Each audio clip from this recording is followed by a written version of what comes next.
দর্শক, রাজধানীর জিয়া উদ্যানে আছেন বিশেষ প্রতিনিধি মুহিবুল্লাহ মুহিব। সরাসরি যাচ্ছে সেখানে। মুহিব, সমাধিস্থলে আসা মানুষের উপস্থিতি কেমন দেখছেন এবং তাদের প্রতিক্রিয়া কি আমাদের জানাবেন?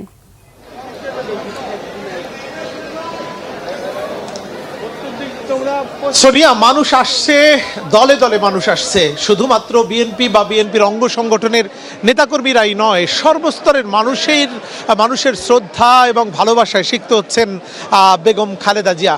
এই মুহূর্তে জিয়া উদ্যানে, অর্থাৎ জিয়ার মাজারের যেই কবরটি করা হয়েছে সেখানে শ্রদ্ধা জানাতে এসেছেন বিভিন্ন পর্যায়ের নেতাকর্মীরা। এবং আমরা এসে যেটি দেখেছি, 10:30টার দিকে এখানে শ্রদ্ধা জানিয়েছেন বেগম খালেদা জিয়ার নাতনি ব্যারিস্টার জাইমা রহমান, এবং একই সঙ্গে তার সঙ্গে ছিলেন আরাফাত রহমান কোকুর স্ত্রী শর্মিলা, তিনিও এখানে শ্রদ্ধা জানিয়েছেন। অর্থাৎ বেগম খালেদা জিয়ার পরিবারের সদস্যরাই কিন্তু এখানে এসেছিলেন সকালে, এবং তারপর থেকে বিভিন্ন সংগঠনের নেতাকর্মীদের আমরা উপস্থিতি লক্ষ্য করছি। আপনি দেখতে পাচ্ছেন যে এখানে জিয়াউর রহমানের মাজার ঘিরে যে মানুষের উৎসাহ উদ্দীপনা, এবং একটু মাজারে তাকে শ্রদ্ধা জানানো এবং মাজার জিয়ারত করার জন্য কিন্তু দূর দূরান্ত থেকে অনেক মানুষ আসছেন।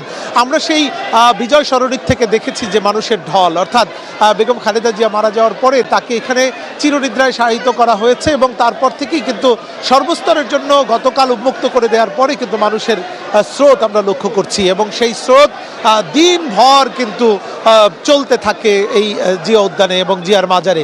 এবং এই মুহূর্তে আপনাকে একটু দেখাতে চাই যে বিএনপির কেন্দ্রীয় বিএনপির বিশেষ করে একজন নেতা অ্যাডভোকেট রুহুল কুদ্দুস তালুকদার দুল, তিনি এখানে এসেছেন, এবং 90-এর গণঅভ্যুত্থানে সর্বদলীয় ছাত্র ঐক্যর ব্যানারে যেই এরশাদ বিরোধী আন্দোলন গড়ে উঠেছিল এবং যেই আন্দোলনের নেতৃত্ব দিয়েছিলেন বেগম খালেদা জিয়া, সেই আমানুল্লাহ আমানের নেতৃত্বে এখানে শ্রদ্ধা জানানো হবে।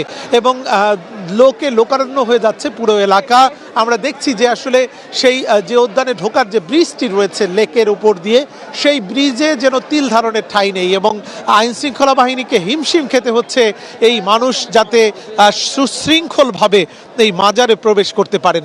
এবং সব মিলিয়ে কিন্তু এখানে এই জনস্রোত দিনভর চলতে থাকে, এবং এই স্রোতের আসলে আমরা সংবাদ সংগ্রহের জন্য রয়েছি।